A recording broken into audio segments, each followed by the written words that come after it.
light the candle of wisdom present in each spiritual or religious tradition. The first candle, Christianity.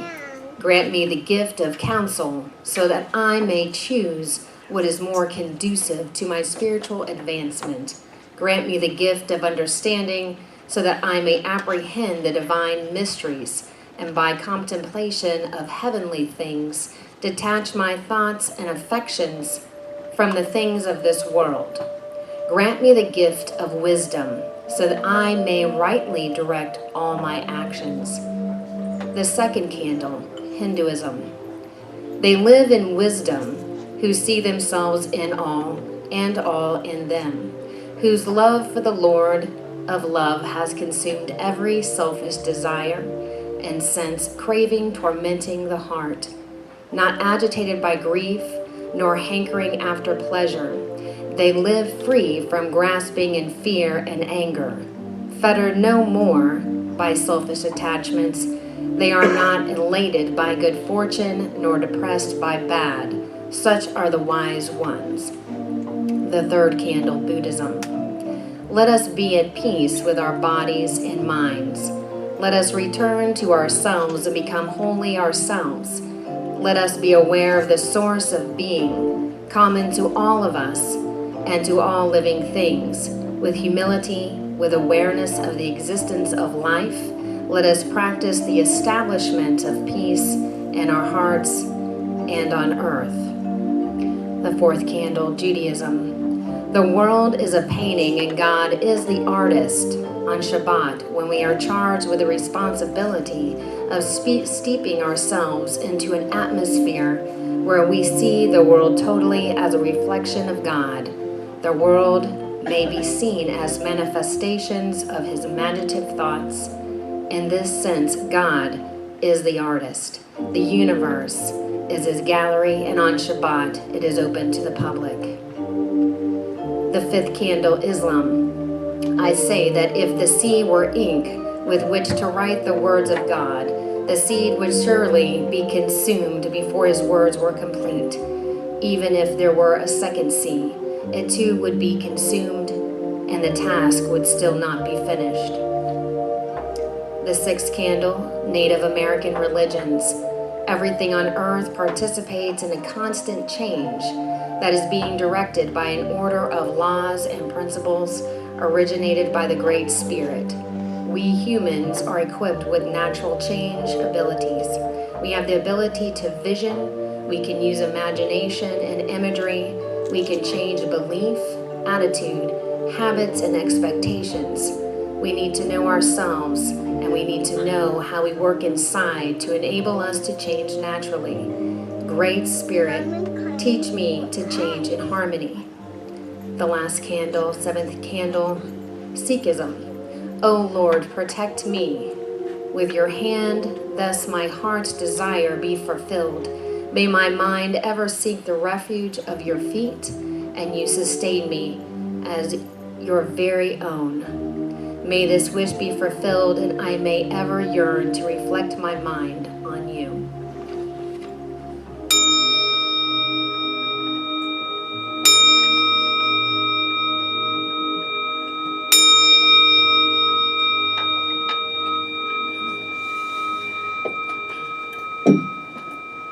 Today's reading is by Ernest Holm.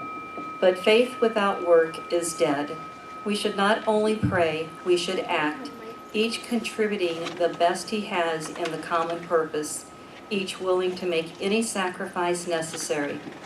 Not a sacrifice reluctantly made, but as one who offers all he has for two great purposes. One, in a certain sense, a selfish one, for we all desire self-preservation. The other, in the greater sense, that there can be no individual self-preservation without the preservation of all. Let's take these words into the silence for a few moments.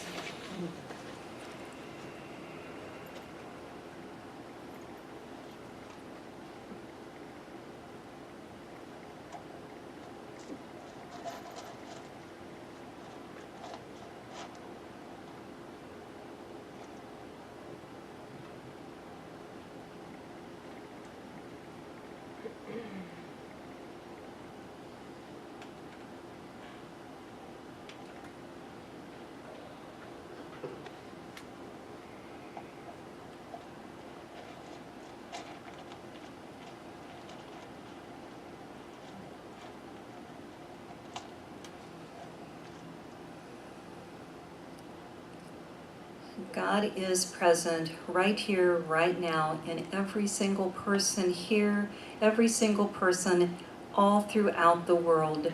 God is love, peace, harmony, and joy. God is in the beautiful sky this morning, in the trees that are starting to turn their colors. God is everywhere. We are part of this magnificent creation. We are love, we are sacrifice, and we are present every moment and every day. I am thankful for this time. I am thankful for the music ministry, for the people in the back with the children, for everyone here, and I give thanks for everything. And together we say, and so it is.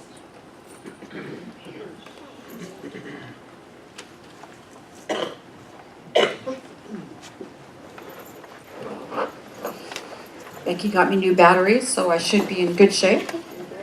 Appreciate that, Becky. So I want to say a word before I begin about that word sacrifice, because it's a word that makes some of us go, ugh. I don't know about you, but it was, one of those things that was sort of difficult to comprehend in the way that I had heard it previously used. But if you actually look at the word, what it means, what sacrifice means is to put aside as holy. So when we're asked to make a sacrifice, we're asking ourselves to put ourselves, to take all that we are and put it in that place of being holy and sacred. Not to give up, not to work our fingers to the bone, not to make ourselves suffer, but simply to remember that when we are making a sacrifice, we are deciding that what we're doing is holy. So I want to now give you just the 180 degrees from that. 30 years ago, I was a person who every day started drinking as soon as I could, as soon as I got off work, and kept at it until I passed out. And I did that every day, twice on Saturdays and Sundays and holidays. And back then I had lots of dreams and ambitions. I wanted to have a good life and I wanted to help the world, and I did nothing to make any of that happen. I just sat around and said, I want to do this, I want this, I'd like to be able to do that. I did nothing because that's what drunks do, right? They talk and they fantasize and they wail and cry about how their lives don't change, and they don't do anything to make life better. So I got sober almost 30 years ago, another couple of weeks, it'll be 30 years, and it took, thank you. Best decision I ever made. Best decision I ever made. But I got sober, and it took me a couple of months, like a couple of years actually, to figure out the connection between living a good life and taking steps towards that goal. A couple of years. I know, duh, right? But I was not alone in thinking that way. In the rooms of AA, there are lots and lots of people who don't drink, but don't change anything about the way they think about life or approach life, and they wonder why their lives don't get any better. And in our philosophy, I've known people who get confused and think all they have to do is claim what they want, like one time, and the big genie in the sky is going to deliver it for them. But our founder, Ernest Holmes, reminded us in a very poignant, I don't have the direct exact quote, but he said, you cannot affirm for 5 minutes a day and do and think the same old things for the other 23 hours and 55 minutes a day and expect anything to change, right? We don't get to just do it like once or for a minute. Nothing changes until we take action, until we make steps towards what we want. Faith without works is dead. Holmes told us that the universe only works for us as it can work through us, which means we got to show up. We have to move in the direction we want to go before Providence will move. So for a couple of years, I cleaned ashtrays and emptied trash and made coffee and greeted people at AA meetings because someone told me service is the way to get to where you want to be. And it changed everything about my life. Those small acts of service. I became a person willing to serve, even if it was cleaning out ashtrays. See, the move first comes in consciousness. Of course, we all know that, right? Everything we want to do happens first in our own consciousness. which is where the magic begins. William Hutchinson Murray was a Scottish explorer, and there's a famous quote that you've probably heard. He said, "There's one elementary truth, the ignorance of which kills countless ideas and splendid plans. That the moment one definitely commits oneself, then providence moves too. All sorts of things occur to help one that would never otherwise have occurred. A whole stream of events issues from the decision, raising in one's favor all manner of unforeseen incidents and meetings and material assistance, which no man could have dreamt would have come his way." See, it's that commitment to faith plus works, faith in action. It's commitment, which is more than just a thought. It's thought plus a movement in consciousness and a movement in physical action. It's a show of deep faith, faith with works. It's the inner agreement to do what needs to be done and to heal what needs to be healed and to clear away what needs to be cleared away to arrive at where we want to go. It's not just a thought, it's a thought plus a movement. That's how I think of commitment. And it's a movement, it's an inner movement, and then it's an outer movement. It's a show of trust in the universe. And when we're talking about serving the world, which is a huge part of our global vision, a world that works for everyone, because who's going to create that world if we don't, right? It comes through each one of us. It's our commitment, it's our thoughts and feelings, plus our words and actions that create the changes that we want to see. For example, if you see something in the world that bothers you, and that's not hard to do these days, you can choose to be like my mother and sit on the couch and wail and cry and wring your hands and talk about how awful it is, or you can make a phone call or send a donation or lobby your legislators or change your behavior or do whatever it is you can do to make that better.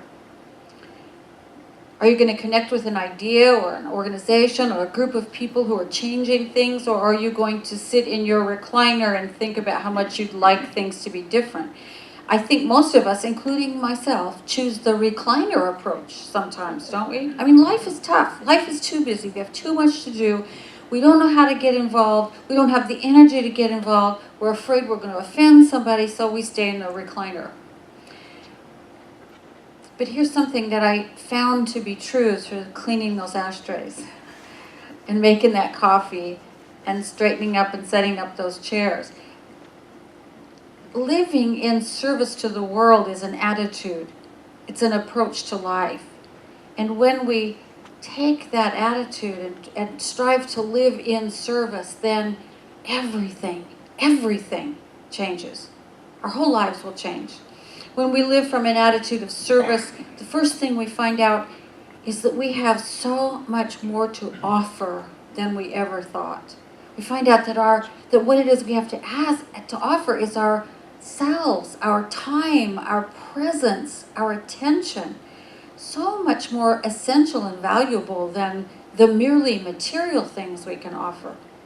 We recognize that our ability to give stems from a state of mind, which is a place much deeper and much more fulfilling than our physical material circumstances. And we start to look at people and situations from the place of, what can I offer here, rather than what's in it for me, which is sort of, our society is based on the old what's in it for me model. And when we approach our humanist mindset of, how can I serve? We've shifted from consumption to contribution. And in the way of all things spiritual, paradoxically, that means we've shifted from an attitude of lack into an attitude of abundance. We have left the space of scarcity as soon as we've said, what can I offer here? It moves us, and you all know what happens when we move in that space of scarcity. The cup overflows. It just does. Anytime we practice the smallest act of service, from holding the door open for somebody with a loving heart, to writing a letter to the congressman. That kind of giving changes our deeply ingrained and embedded habit of, I don't want to call it self-centeredness, self-interest, I think, is more, we're raised to be interested in looking out for ourselves. Do we have to do that? Yes, we do. But if that's all we do, our lives get really scrunched down and constricted, and we live in lack and scarcity, always. And so over time, these small little acts, holding doors open, carrying groceries, taking a meal to somebody who just got out of the hospital, reaching out to someone who's in a bad space, those small acts of commitment to creating a loving world, they lead us into a different state of being, a state of being where service is effortless because we know who we are, and we start to see each little act of service as having ripples that ripple out and then synergize with other small acts of service, and pretty soon we see it everywhere. Rachel Naomi Remen, who was a wonderful philosopher and writer, she said, when you help, you see life as weak. When you fix, you see life as broken. When you serve, you see life as whole. It's that wholeness that we are committing ourselves to. It's seeing that wholeness, because it's only that wholeness that will bring about the world we seek to create. As our founder Ernest Holmes said, the perception of all healing, of anything, the perception of all healing the perception of wholeness is the essence of all healing. No matter what we're trying to heal, until we can perceive the wholeness there, nothing changes. So it's that perception of wholeness and acting from it that we're making the commitment to. And so with that understanding, we start to play our part, becoming conscious first of our own gifts, the gifts that we receive, every single day from other people, from life, from ourselves, just being grateful for them. And what happens is we start to pay them forward. When we start to pay attention to them with gratitude, we start to let them flow through us and out into the world. And when we get to the place through these small repeated acts of service where service is our home base, our whole life becomes transformed. We see that good everywhere we look. And I've said this before, we see the good and praise it, and it increases. So when we start to see the good, because that's who we are, we start to praise it, it starts to grow in our life, we see it everywhere. And we become these transmitting stations for good, if you will. Which is the most wonderful thing about service. It teaches us that we really are that. We really are that transmitting station where that God, Spirit, the good, appears and works and moves into the world by means of us. In a very real way. I don't know whether this has ever happened to you, but sometimes when I'm having a bad day, I will go out of my way to smile at people, everybody, no matter what, with love. And my intent to them is love, and to hold doors open and all that kind of stuff. And guess who's changed by it? Me. My whole attitude changes. Every once in a while, so is the person I've just held the door for or smiled at. I can see it in their faces. They're like, wow. Ooh, it's like a drink of water to someone who's been in the desert when they receive a smile freely bestowed. But it always changes me. Always. It's miraculous. It's a miraculous way to simply be. I also did a little looking around, and if you don't believe the world is changing, you got to see what people are doing research on these days. The power of gratitude to make us healthy, happy, and free, and the power of service to change us completely. It makes us healthier, wealthier, happier, we have lower stress, we live longer, and we are more productive. when our attitude is one of being of service to the world. That's the latest research. So imagine this community, this whole community, every single one of us living that way. See, it's not the mayor or the state or the federal government that is going to lift Dayton up. It's us. It's us.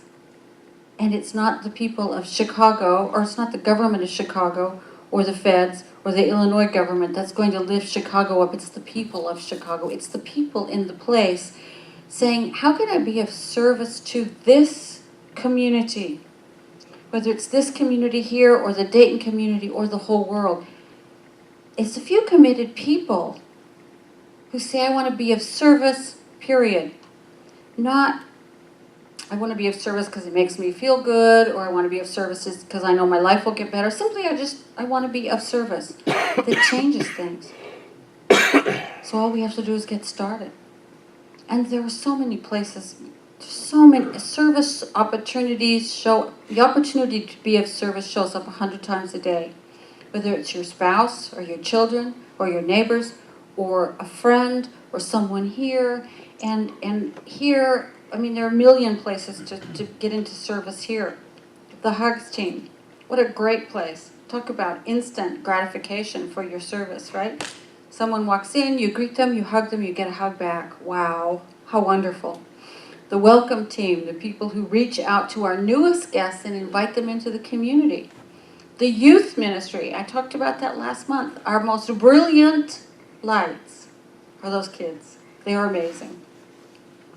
The community awareness team, they're the ones who decide how we're going to appear in the outside world and how we're going to care for each other better here. The community outreach team, they're the ones who take our love, the love that we are, out into the world. Care for those who are walking through illness or difficulties through the compassionate care team. Start a small group. There are a million ways to serve in this community. There are a million ways to serve the world every single day. Smile at people. It's one of the greatest acts of service we can do. And usually what we do is we're looking down, thinking about all the things we have to do or our own problems or whatever. But when you decide to connect and smile at everyone you pass during the day, changes everything. Hold the door for someone. If you have a friend or coworker who's in a bad place, simply hold a space for them of compassion and non-judgment and openness. That is an enormous service. Save a tree, give a good life to an animal that needs a home. All the time, there is an act of service in front of us, every minute. Because the truth is, it's only when we live from the question, how can I be of service today, that we truly realize our dreams. Providence acts too. We realize our dreams when we back up our faith with works, with an attitude, with a word, with an action. It's about expressing our commitment to the world we want to see and the community we want to experience. So I want to close with the words of a young woman named Kelsey. I don't know anything more about her except that her name is Kelsey. She wrote this: kindness saved me. A person took me in when I was 16, and for the first time in my life I was safe. She didn't have to do this. She got no compensation for taking me in, and I wasn't very nice. I was a hostile, untrusting, and malicious teenage girl because that's how I had survived. Those few months with her and her family changed everything I knew about people and life. She was humble and she had limited resources, but she always managed to make everything stretch. She would do kind things for other people, and I sometimes tagged along. I observed the grace of giving quietly, surprising someone with a meal, or helping someone through heartache. The soul needs more than words to heal. Unknowingly, I had discovered the serenity of being kind without expectation and the tranquility of choosing happiness. I went back to my old life because there were people there who needed me. I was different when I went back. kinder and stronger. I tried to recreate a little of the serenity she had shown me. I made time to volunteer at a women's shelter. I sent anonymous get-well gifts. I helped someone homebound with their errands. Instead of willing myself dead, I was willing myself to live. I wasn't sure how to live happy, but I did my best, and I'm still learning. I'm in my 30s now, and her kindness still resonates in my life. Without her influence, I wouldn't be here today. The power of her kindness wasn't grand or loud. It was quiet and steadfast. She passed away a few years after she helped me. Small acts of kindness are a way to honor her memory and an effort to make sure no one else goes so long without kindness in their lives. The kindness that you give, the kindness that we give, the service that we do won't save the whole world, but it doesn't have to. It will impact at least 2 people, you and the one you are serving. As each one of us chooses to back up our faith with works, with thoughts and words and deeds, as each one of us chooses to become a person of service, we change. And the people around us change as a result. And a few of them likewise choose to become people of service. And the ripples of our acts synergize with the ripples of their acts. And what happens is a miracle. It is. Pretty soon we find ourselves living in that world that works for everyone. So join me, if you will, for a moment in consciousness and let your awareness, let your conscious awareness just fall into your own being, into that place of stillness that is right at the center of your being. That place where wholeness always exists, no matter what's happening on the outside, no matter what your head is telling you. There is a place within you that is a still point where nothing is lacking. That is the place where the divine dwells in each one of us. It is the source of our lives. And in that place is the peace that passes understanding. And so from this place, I simply acknowledge the truth that God is all there is. There's nothing outside of it, nothing in opposition to it. It is simply life, God, divine intelligence, creativity, the universe expressing itself throughout all creation. And that includes me. And that includes everyone here. It includes everyone, everywhere. We are all manifestations of that one life, and we are all the place where it shows up. So right now I know for each one of us that we step into our most natural, holiest, most sacred way of being and ask, how may I be of service today to ourselves, to our communities, and to the world?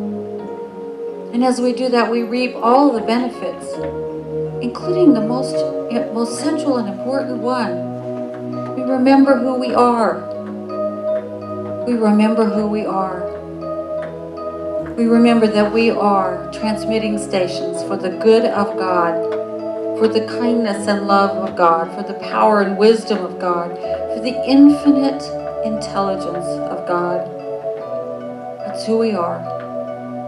And as we do that, the universe, providence, all of it says a resounding yes to us. Yes, my beloved, you are.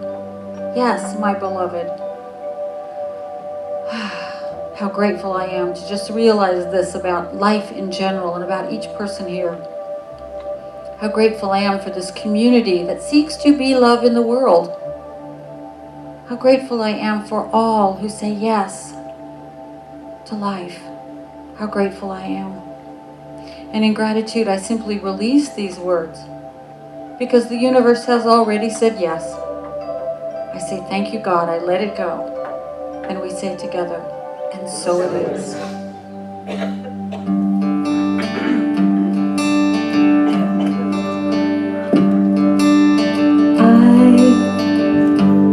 just a thread, a simple thread in this glorious web of life.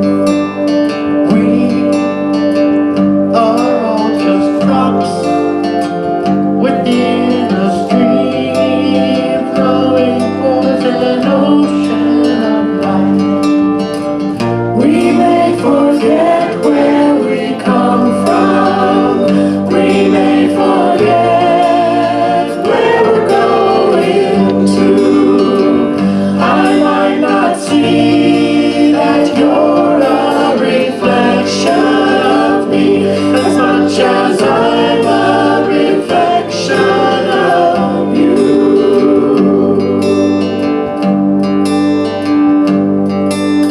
I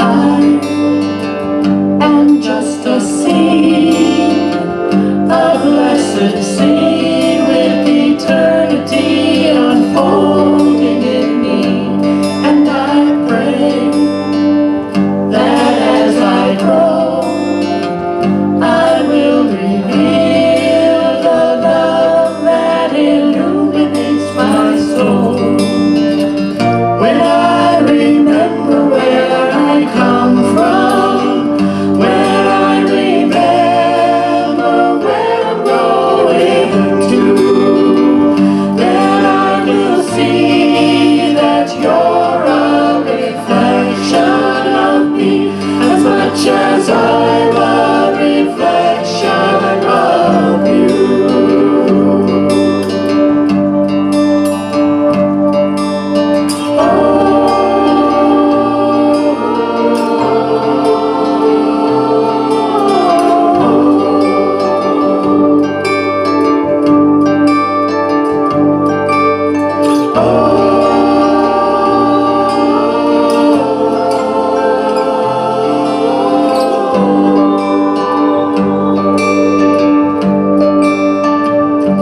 This is our simple prayer. May I become a reflection of the infinite one. This is my simple prayer. May I become a reflection of the infinite one. This is my simple prayer.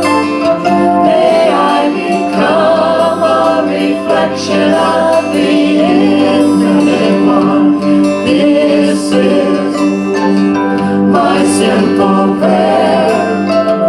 May I become a reflection of the infinite one.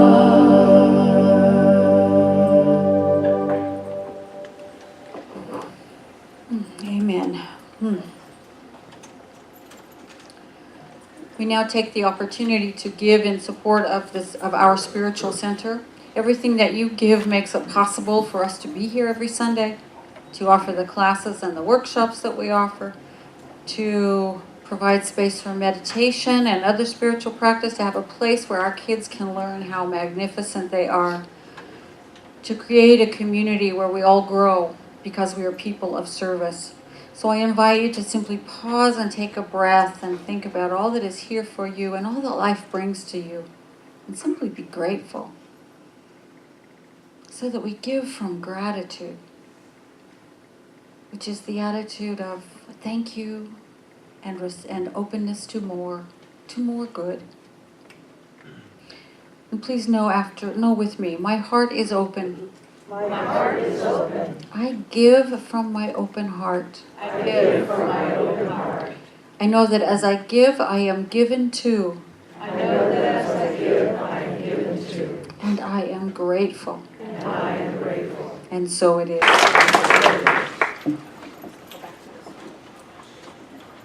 Thank you. That was amazing. Thank you both. Beautiful, beautiful song. Whew. So, 2 weeks from today is our anniversary celebration. I think our spaces for the brunch are full, but if you want to be put on the waiting list, please let us know because people may cancel. And please plan to come on Saturday the 24th as well, because our practitioners are putting on a wonderful event. It's just 2 hours, but it's all about all the spiritual practices we teach: visioning, meditation, prayer, and more.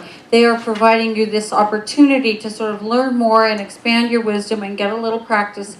And you can even bring a pet, like no alligators, please. You can bring your pet, or a photo of your pet if it is an alligator, for a pet blessing. What time is it? I'm going to say that in 1 second. It's Saturday, September 24th from 1 until 3 in the afternoon, and it'll be all over the center. We'll have various stations posted. Alligators aside, if any of you have cats and you know how difficult it is to stuff them into a carrier, it's much easier to bring a photo of your cat. So whatever you want to do. We have had pet blessings where we've had birds and dogs and cats and snakes, and I was at one where a horse walked in. But pets respond amazingly to affirmative prayer, so please bring your pet or a photo of your pet for a pet blessing. Come and do some meditation, walk a labyrinth, do a vision board. It's going to be a great, great afternoon. You can also sign up for one of the really wonderful classes that are starting this week, Beyond Limits, which is the prerequisite for all the other classes. It's a 10-week self-discovery voyage and expansion. And then if you've already taken Foundations or Beyond Limits, the other class available is Practical Mysticism, which is about evoking and learning to live from your inner mystic. We also have some really great stuff coming up in October, so mark your calendars. It's all on the